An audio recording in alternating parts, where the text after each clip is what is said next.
Hello viewers, আসসালামু আলাইকুম। আমি শাহিদা লিপি ব্লগ থেকে। তো কেমন আছেন সবাই? আলহামদুলিল্লাহ আমি অনেক ভালো আছি। তো আজকে হচ্ছে আমার চিংড়ি দিবস, মানে যাই রান্না করব চিংড়ি দিয়ে রান্না করব। তো আমি চলে আসলাম ছাদে। তো মাশাআল্লাহ দেখুন কত সুন্দর লাউ গাছ। আর আলহামদুলিল্লাহ আজকে আমি একটা ফার্স্ট লাউ হারভেস্ট করব। তো বিসমিল্লাহ বলে লাউটা আমি কেটে নিলাম। তো মাশাআল্লাহ লাউটা বেশ বড়ই হয়েছে। এই যে দেখা যাচ্ছে আরো লাউ আসতেছে, অনেক লাউ আসতেছে।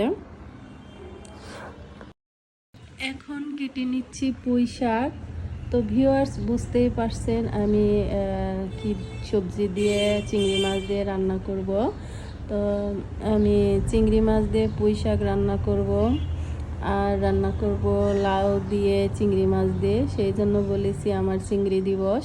তো ভিউয়ার্স চলুন আমি এক ঝলকে রান্নাগুলো একটু দেখিয়ে দিচ্ছি।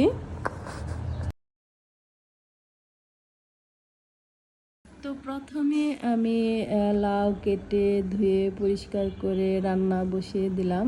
তো লাউ চিংড়ি তো সবাই রান্না করতেই জানেন, তো এটা বলার কিছু নেই, শুধুমাত্র একটু শেয়ার করছি। তো আমি আলহামদুলিল্লাহ প্রতিদিন ছাদ বাগান থেকে কোনো না কোনো সবজি আনতেছি বা পাচ্ছি। তো এই যে লাউটা রান্না হচ্ছে। আর এই তো এখানে পুঁইশাকগুলো কেটে ধুয়ে পরিষ্কার করে নিয়ে এবার পুঁইশাকগুলো রান্না বসিয়ে দিচ্ছি। তো এই যে আমি পুঁইশাকগুলো দিয়ে দিচ্ছি। তো আমার পুঁইশাকটা রান্না হয়ে গিয়েছে।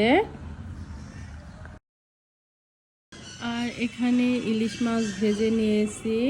তো আমার রান্নাগুলো আপনাদের সাথে শেয়ার করলাম। তো প্লিজ আমার পেজটা একটু ফলো করে দিবেন।